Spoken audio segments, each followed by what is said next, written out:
from the line across the ocean to the land beyond the mountains, through the Sahara, we bring on-the-spot news, live analysis, expert discussions on trending stories in politics, business, socio-economy, sports, and documentaries.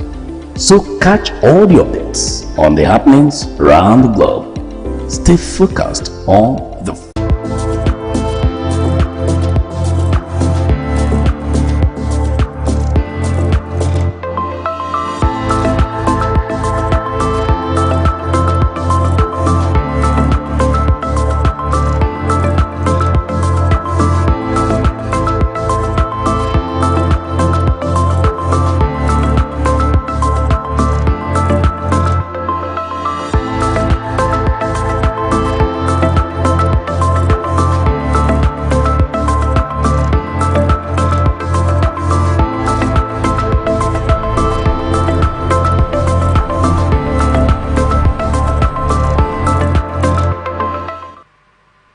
Thanks for staying with us. Welcome back. This is the ATN Saturdays. To begin, let's introduce our guest who will be joining us on the ATN Saturday this morning. And he is no other person than Great Man Badum. He's a public affairs analyst. Mr. Great Man, thank you so much for joining us. Thank you. Good morning, Good Nigeria. morning Good to morning, you. Mr. Victor. Good morning. So How are you good to doing? be here. It's good to have you. How are you doing? Very well, thank you. How is the Saturday going to be like? Let's not go there because a lot of Saturday vibes have been. But anyway, it's a beautiful Saturday morning, and of course, we're very optimistic. All right. Very, very optimistic. All right, so let's take a look at this first story in Abia State right now. Resident of the Umuahia Ikorikbene Road, a critical route connecting Abia, Akwa Ibom, and Cross River States. ATN gathered that the project awarded to Heartland Construction Company over 5 years ago remains unfinished, with protesters highlighting the severe hardships endured by road users. During the protest, a resident, Ambrose Jonah, addressed journalists condemning the slow progress and urging the Federal Ministry of Works to accelerate the project and ensure sufficient funding for the construction. In response to the protest, the construction company's project manager, Egna Velia, attributed to the delay to funding constraints from the Federal Ministry of Works. He assured the community that temporary repairs would be carried out within a week to make the road passable during the festive season. When contacted, the Federal Controller of Works in Abia State, Tony Owubuko, confirmed that the project's progress depends on the availability of funds. Federal government is aware of the situation. Once funds are released, work on the road will resume in full swing, Owubuko said. All right, Mr. Greatman, here is the story now. Abia State's residents protesting bad road and delay in road completion. I'd like to get your thoughts on this because a lot of these things have been happening, not just Abia State. You guys find this virtually everywhere, most especially, even River State too, you can find it, and every other part of the state. I do not know the reason behind all of this, but I would like to get your thoughts on this. All right, so like you said, this is some kind of situation that is not peculiar to Abia State. Exactly. It's something that happens across the nation. If you come to River State, for instance, you have the East-West Road under construction that has as well claimed the life of so many people, and of course, it's under construction. A lot of progress has been made on that section of the road.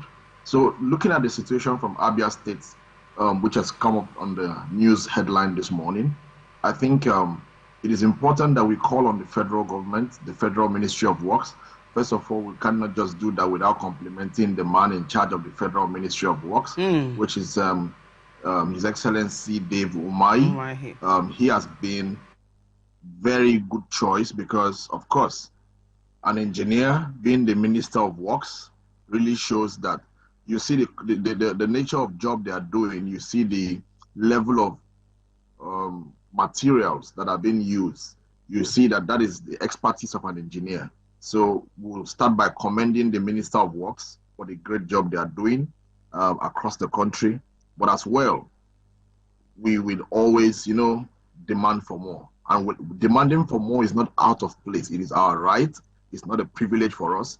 we have the right to demand for more, because we, who are the people being governed by these persons up there, should understand that we have the right to ask for more. And they must also understand that asking for more is our right. So we are calling on them to say, look, we want speedy actions. You are saying that the section of the road is going to be put in a passable condition, that's going to be a temporal thing because of the festivities. But we are even saying that, look, you should ensure that that road receives immediate attention. I don't want a situation where you put the road in a passable condition for a few weeks and then that begins to probably become the end of the whole project. You know, once the road is quite passable, nobody talks about it, nobody goes on air to complain, no protest will go on, and nobody's going to hear about the condition of the road anymore. So at the end of the day, it becomes forgotten. We don't want the 1 week intervention that they have mentioned to be the solution to this road. We want a quick remedy, and not just a remedy that is temporal. We want a solution, something that is quite permanent, something that, of course, what does it cost to do all of this and put all of this together? Funding is not available. This is a very paramount road network in the nation. It connects the Abia State, which is like the Abia State is more like an economic hub, yes, in this country. Because when you look at the Abia State, you look at Aba. Aba is there. There is nobody who talks about going to the market without mentioning Aba. It's not possible. So Aba is there, connecting Aba to Akwa Ibom and to Cross River.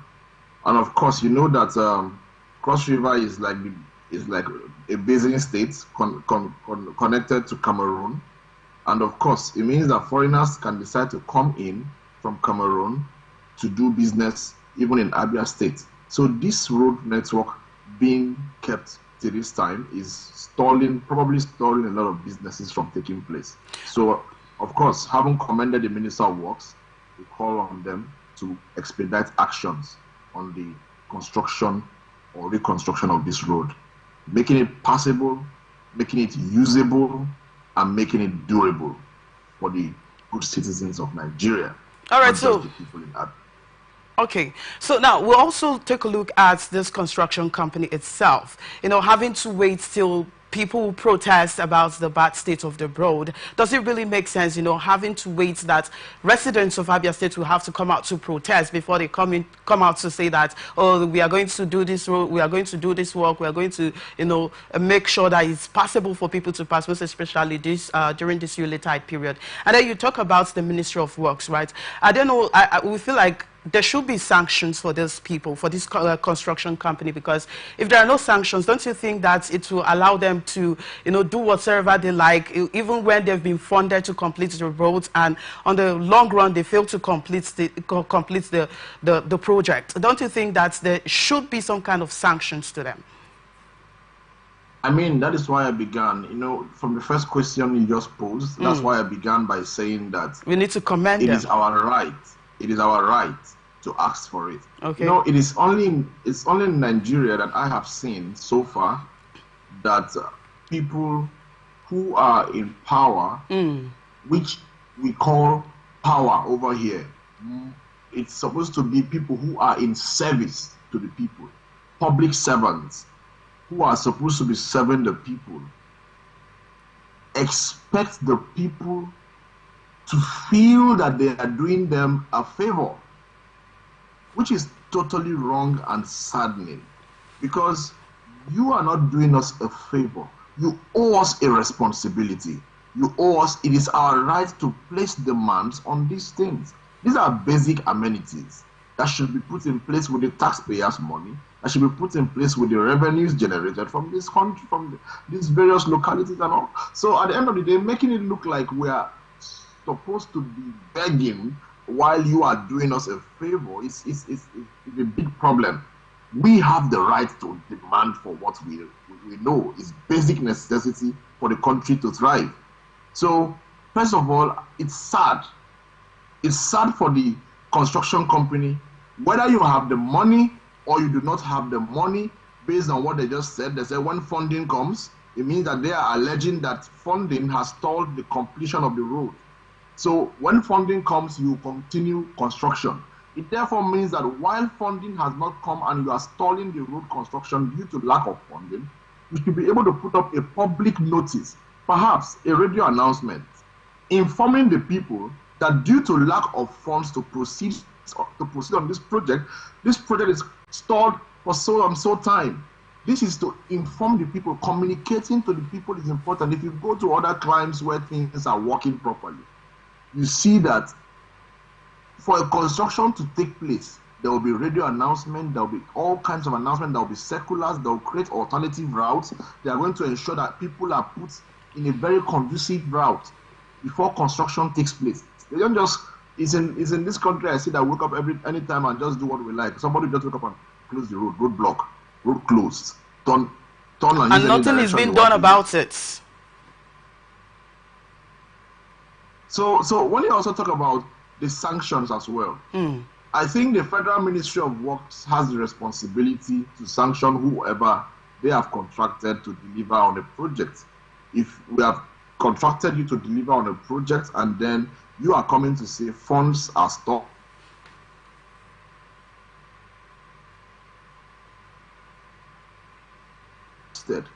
then the Federal Ministry of Work has that right. It is at their own discretion to punish who they want to punish, to withdraw a contract from whoever they want to withdraw a contract from, or to proceed with whoever they want to proceed with. I think, but on the side of the people, there are other alternatives like going to the courts and seeking other intervention procedures. Well, talking about going to the courts, do you think there's any possibility of them getting probably a positive response or result in terms of going to the court? Because it's not just about going to the courts. You know what I'm not going to say anything though, but you know how the justice system here in Nigeria looks like. So do you think that they will get, any positive response as to going to the courts, just like you mentioned? Like you just said, you have said it all. You've said it all without saying anything. When you say going to the courts in Nigeria, it becomes very scary these days because a lot of people have given up on the judiciary. A lot of people have given up on the justice system because it seems that the justice system is quite perverted, where people can see black and call it white and tell you if you don't like it, appeal, go to court, because they know that when you go to court, you cannot defeat them. So unfortunately, that is how the judiciary has painted themselves to be. They have painted themselves that way, and they have a responsibility of redeeming that image before the Nigerian people.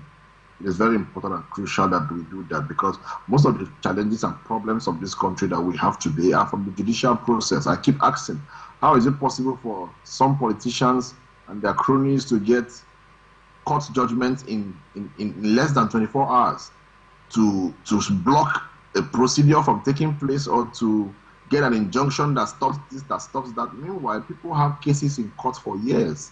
People even die and leave the cases, and nobody is able to attend to those cases anymore. And they've lost justice. They've been able to gain access to justice because of that perverted judicial system. But somehow, politicians are able to find their way around getting court judgments in less than 24 hours. So it's a huge problem. But I think we cannot stop referring people to the courts as well. Even if there is counterfeits, it doesn't stop you from using the original. So I think it still remains that people should resort to when necessary.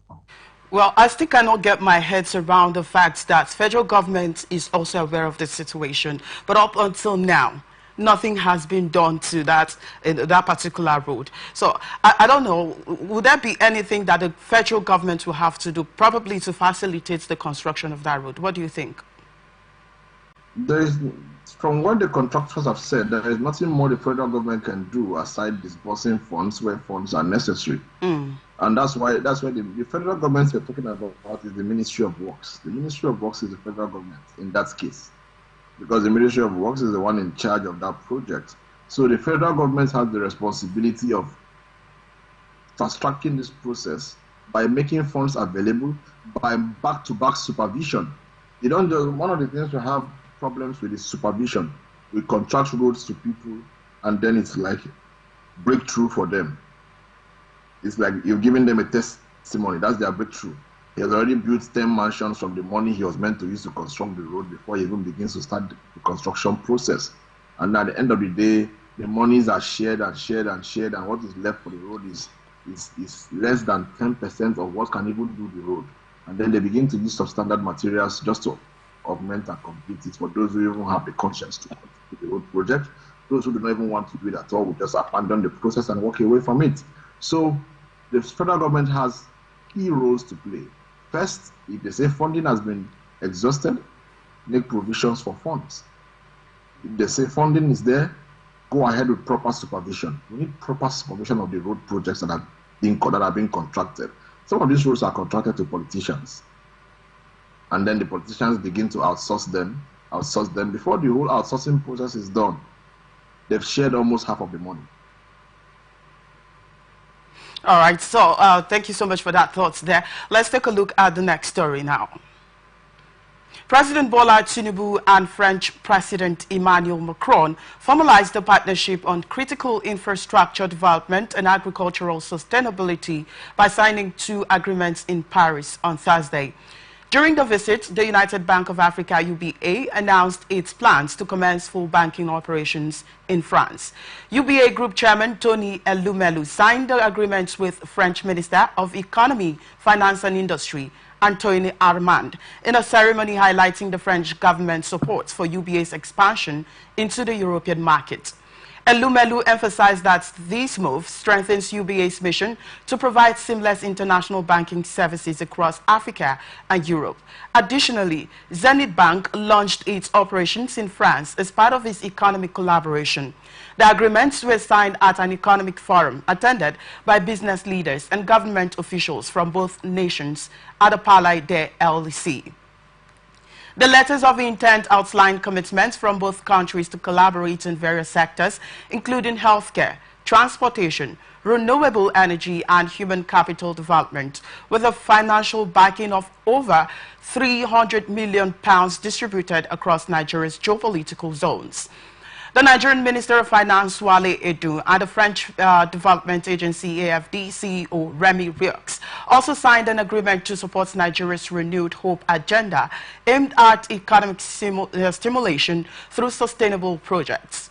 The AFD reaffirmed its dedication to long-term support for Nigeria's energy access, sustainable agriculture across the 6 geopolitical zones. We don't need to just hear about monies being released based on partnerships. We need to begin to hear what these monies are doing. And for the very fact that we feel that we must always run abroad to discuss the Nigerian problem, is where I have issues with. I have issues with how many French banks are coming to Nigeria to establish or expand. How many French companies, or when is the French government going to ever come to Nigeria on a working visit? Are we always going to be the ones running after funds and chasing after funds when we have a very robust economy that has the capacity to outdo all of these foreign governments and economies? For me, it is very pathetic to always see that we are running after and celebrating all of these funds when we know that we have a lot of resources in this country that has the capacity to generate the financial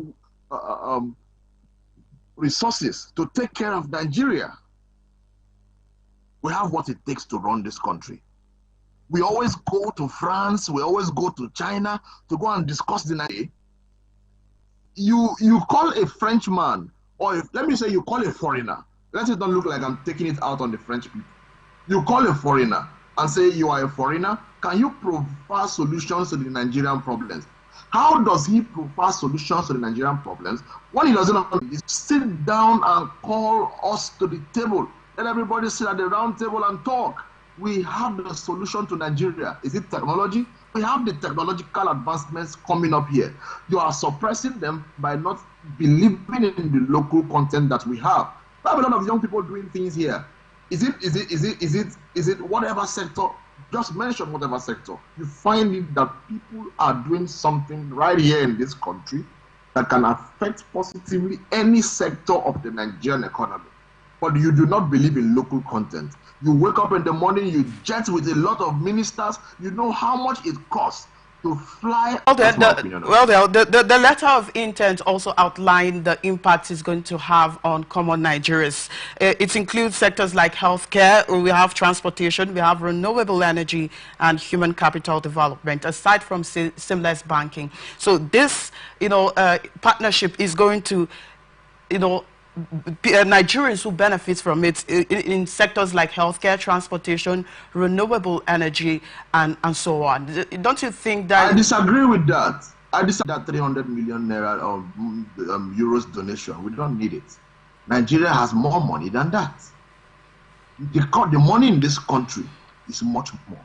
But there's nothing bad seeking aid. There is nothing wrong with free money, I agree. There's nothing wrong with free money. But the solution to Nigeria's problem is in Nigeria. Why don't you call if you want to bring in the foreign expertise, why don't you call them into Nigeria?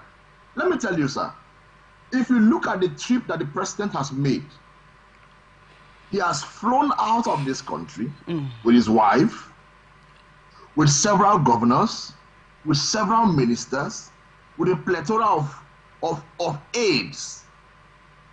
Special advisor, SA, PA, QA, MA, whatever A's and A's. He has gone on a lighter mode. He has traveled out with all of them. If they tell you how much that trip costs, you will shake your head. Nearly 1 trillion naira has been recovered from development programs. He said, as previously noted, the central bank's return to orthodox monetary policy means that they will refrain from direct intervention in development initiatives. That said, he said he is pleased to report that as of October 2024, nearly 1 trillion naira has been recovered or repaid under previous development funds. He also went ahead to say that our focus remains on ensuring the effective utilization and recovery of outstanding loans within the framework of established guidelines, while development finance has a role in the economy of Nigeria. It must be approached with proper governance to achieve meaningful impacts. On the outlook, Cardoso projected that with the improved framework for deploying products, targeting the Nigerian diaspora and efforts to establish a well-founded FX market, we anticipate increased diaspora and foreign investment over the next 12 months, building on more resilient and liquid FX markets. Well, it's a good thing that the CBN now have come to the realization that there are cash scarcities in banks where money is supposed to be easily accessed, but then the reverse happens to be the case. Great man, I would like to get your thoughts on this. Yeah, like I said, it's good that they finally come to realize that the Nigerian people are going through a lot of stress getting their own money. Money that you put in the bank. Money that you paid your transport. I want to sound like a Nigerian man now talking on the street. Okay. You hear them say, money where I carry my own hand to go bank.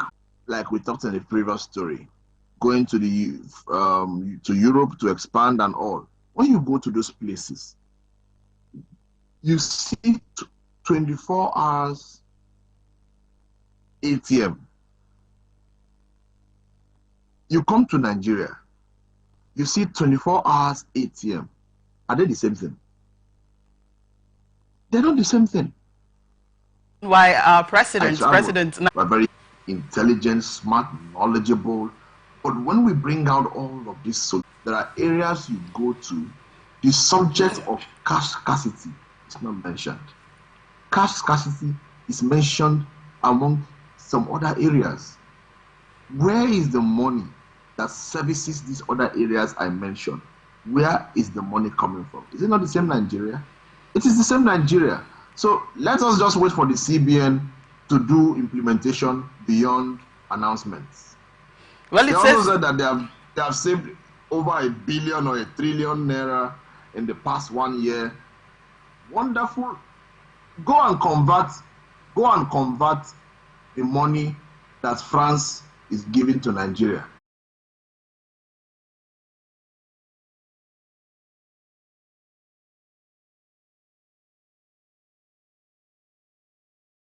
seasons like this. You know, each December time we have situations of cash scarcity, and they are here. Cardoso is saying that effective 1st December 2024, that sanctions are going to be placed on people who fault this. So let's watch from December 1st and see what happens in the banks. Because I'm telling you, I have suffered this cash scarcity thing. No? I'm telling you practical experience. Because there was one time there was so much scarcity, a guy came begging and crying. He needed to go for an operation or something. He was crying in the bank, begging. He couldn't get funds, his own money. He couldn't get funds. Now, some other people walk into the bank door. Or would they made it will cascade down to every fuel station. I don't think anybody is going to violate, because this is a very strong, they have a strong union, a strong network. They could come close your fuel station. These are DPR or so, they could come close your fuel station if they found that you were selling beyond the approved pump price. So definitely the price of fuel will come down. Whether the transporters will increase transportation or reduce transportation, that I cannot say. I do not work for NURTW, yes. But I realize that they are also human beings like us. They are also should also be quite considerate. The people are feeling. At a certain time, I took public transport to feel what my staff were feeling, and I understood. The very next week, I came back to the office and did what we could. So they would tell you things like, when you get to, they would also under their jurisdiction. All right, thank you so much, Mr. Greatman Badom. We'll go on a short break. When we come back, we'll take on more of this.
pop news, live analysis, expert discussions on trending stories in politics, business, socio-economy, sports, and documentaries.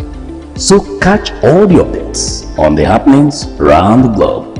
Stay focused on the fact today, only on ATN.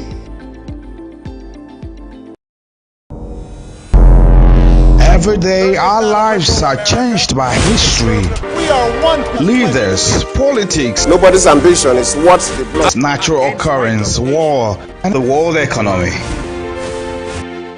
I belong to everybody and I belong to nobody. ATN covers it all on ATN Politics today.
As the global health body said, Botswana, silver tier status, and Namibia, bronze tier status transmission rates, achieving the required indicators for the path to elimination of HIV criteria introduced in 2017.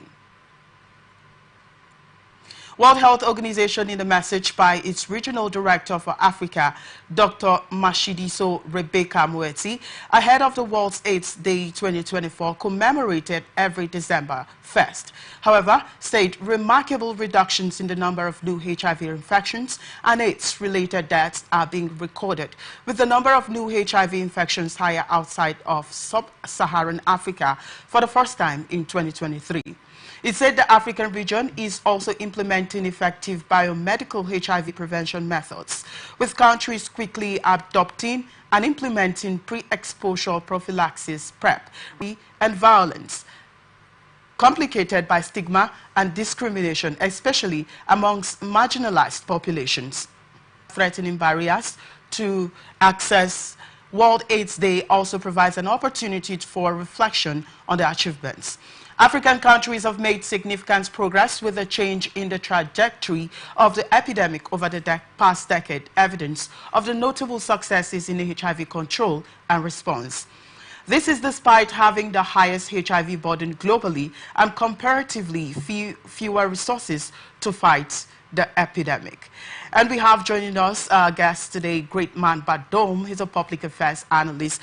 Mr. Great Man, it's good to have you back. Thank you. Good to be here. All right. So, in respect to the commemoration of the World HIV Day, tomorrow, 1st December, we've been notified here by the World Health Organization of the reduction in the numbers of HIV diseases or transmission in Africa. I mean, this is a welcome to against those with HIV. So obviously, with all of this good awareness and with all of this availability of retroviral drugs, we are able to maintain existing cases and, of course, were able to fight against the increment of new cases through the use of condoms, through the use of the preaching of the message of abstinence, and of course, through every other means possible. So we've heard stories of invention of vaginal rings and all of those things that you stated from the story. It is clear indication that WHO means business. So why not give it up for WHO and all of these people that we have mentioned and all that we cannot remember to mention, who are doing their best and their bit, one way or the other, to ensure that we fight against the issues of HIV.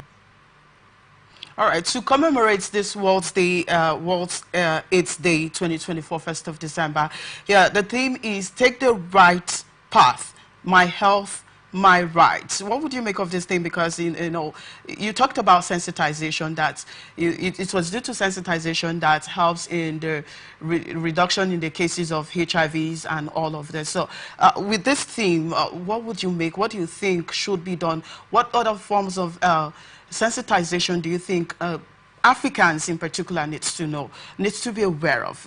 Though you've mentioned some of them, you know, they've been sensitized in the use of PrEP, using of condom, and these patients shouldn't be stigmatized and all of that. I'd like to get your thoughts more on the theme, Take the Right Path, My Health, My Right.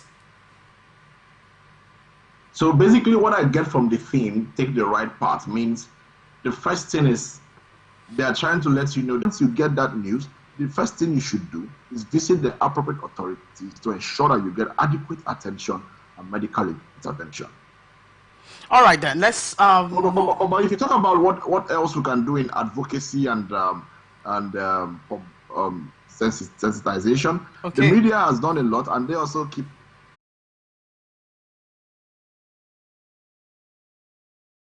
Advice. Talking about medical checkups for, you know, singles, those who have multiple sexual partners and all of that, what would you advise them to do? I mean, I'm a pastor, and I would not be one of those pastors that would preach to people that they should not go for medical checkups. Okay. Because you see, we have a system in the Christian faith where people are beginning to relegate the subject of medicine to the background, saying that it is not of God, or you feel that somebody who is, that basic things that people were supposed to have enjoyed now look like luxury, or now become a big deal.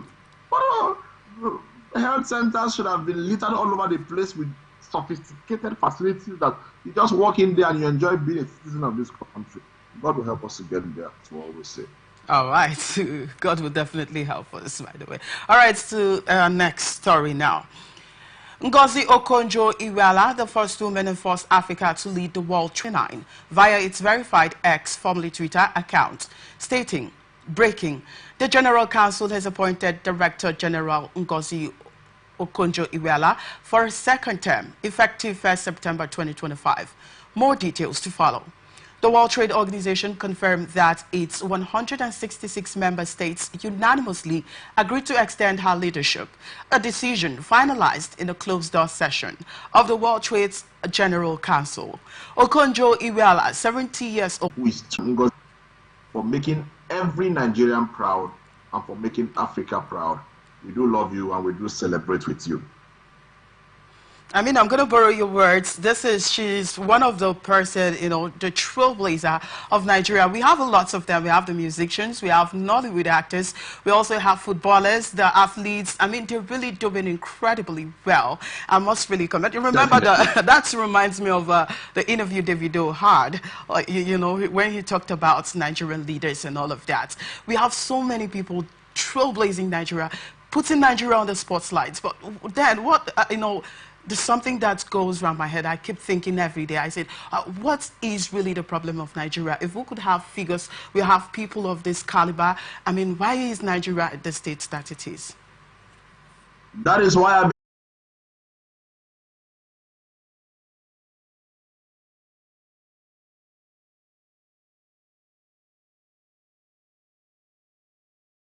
if you want to seek my opinion, to tell Nigerians when he gets back home. That is what is important, not that Wike met President of France. It doesn't change anything for us at the end of the day. We have a foreign affairs minister. We have ambassadors who are in that right, representing the interests of the country, right there in France. So these people being on the headline news is different from having the Minister of FCT on the headline news. Or is he discussing any bilateral business that could be of benefit to Nigeria as the FCT minister? Everything that they're going to be doing there is subject to the presidency, because the president himself is there. It's not a delegation representing the president. The president is there in person. So, of course, the usefulness of this headline perhaps is just to cause a stir among Nigerians, especially among those from Rivers State who have the issues going on. So for me, I do not feel that this is a worthy headline news.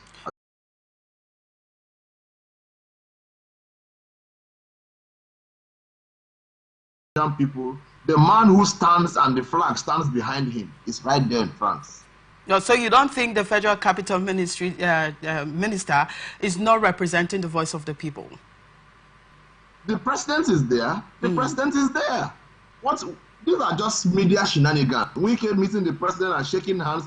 Every other minister that went with the president also has this picture. They also shook hands. Every other state governor that went with the president also has this picture with Macron. If I went there with the president delegation, I also have a picture like this. There's nothing peculiar about this picture. Nothing peculiar about this picture. I mean, that's your own opinion, by the way. There's nothing about it.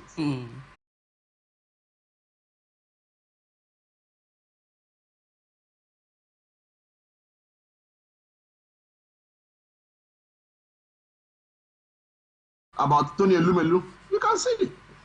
This is the main thing that's what you are seeing in that picture.